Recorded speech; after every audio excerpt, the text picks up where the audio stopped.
தமிழகத்தின் பல்வேறு இடங்களில் அக்னி வசந்த விழா, கோயில் கும்பாபிஷேக விழா, பால்குட ஊர்வலம் சிறப்பாக நடைபெற்றது.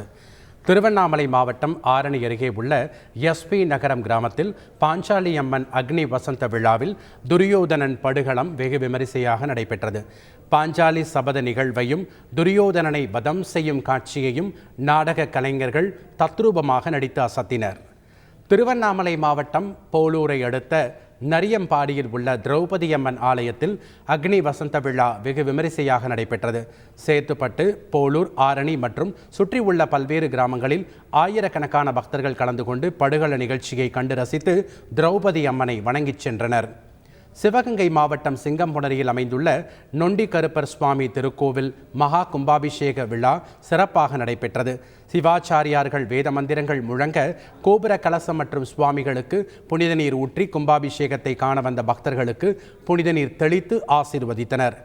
கும்பகோணம் உப்புக்கார தெருவில் உள்ள அரியலூர் மகாமாரியம்மன் கோவிலில் வசந்த பாலாபிஷேக விழா விமரிசையாக நடைபெற்றது. இதில் பக்தர்கள் சிறப்பு பூஜைகளை நடத்தி பால் குடம் காவடியை ஊர்வலமாக எடுத்து வந்து அம்மனுக்கு அபிஷேகம் செய்து வணங்கினர்.